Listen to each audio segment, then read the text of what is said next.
वहीं 5 राज्यों के विधानसभा चुनाव से पहले जिन्ना पर शुरू हुई सियासी बहस सिकंदर से होते हुए मुगल शासकों तक आ गई है। मुगलों के हमदर्द बनकर सामने आए हैं मणिशंकर अय्यर।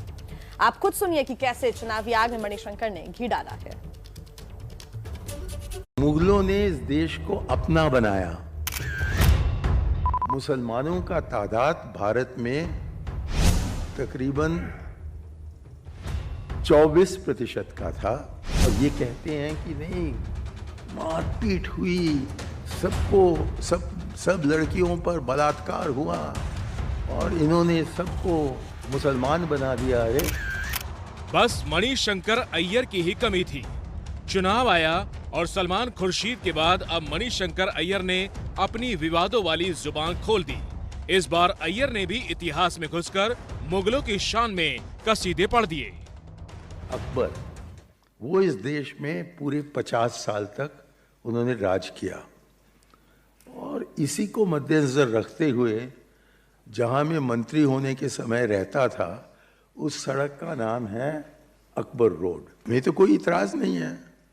हम नहीं कहते हैं कि नहीं कांग्रेस हैं हम, अकबर रोड पर हम कैसे रह सकते हैं, इसको आप महाराणा प्रताप रोड बना दीजिए।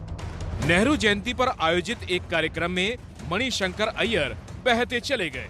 ये भी कह दिया कि मुगलों ने कभी देश में धर्म के नाम पर अत्याचार नहीं किया।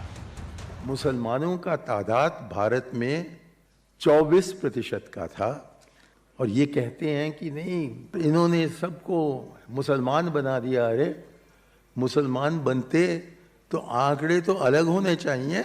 ये है अंतर अंग्रेजों और मुगलों में कि मुगलों ने इस देश को अपना बनाया। मणिशंकर अय्यर को अचानक मुगलों की याद क्यों आ गई, अब इसकी वजह भी सुन लीजिए।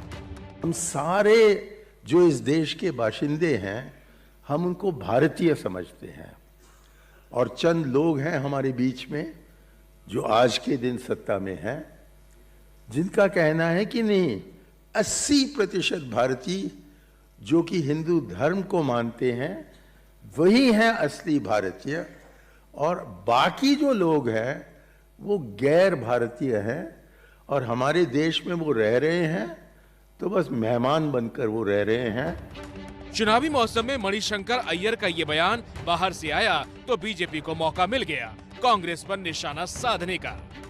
बिना मतलब ना समझदारी की तरह दिया गया बयान है। जब हमारे आदरणीय प्रधानमंत्री जी जब चर्चा करते हैं देश की ताकत की, तो वह कहते हैं कि भारत की ताकत 130 करोड़ देशवासी है। कोई फर्क देश को और देशवासियों को पड़ने वाला नहीं है। दूसरी तरफ सलमान खुर्शीद के बयान की तरह कांग्रेस मणिशंकर अय्यर के बयान को भी जायज ठहरा रही है। इसमें क्या तो कोई दो राय है कि जो भी आप नाम लेते हैं, अच्छे रहे हों बुरे रहे हों, इतिहास में निंदनीय रहे हों या वो प्रशंसा के योग्य रहे हों, और इतिहास में हर पहलू के हर प्रकार के कैरेक्टर आते हैं, क्या वो भारत की अस्मिता, विरासत, संस्कृति से जुड़े हुए नहीं है? कैसा भी व्यक्ति हो। बाबर से लेकर औरंगजेब तक मुगलों ने धर्म परिवर्तन कराने के लिए क्या क्या किया, ये इतिहास के पन्नों में दर्ज है, लेकिन मणिशंकर अय्यर को वो नहीं दिखता। अब देखना ये होगा कि मणिशंकर अय्यर का ये बयान कांग्रेस की मुसीबत कितनी बढ़ाता है।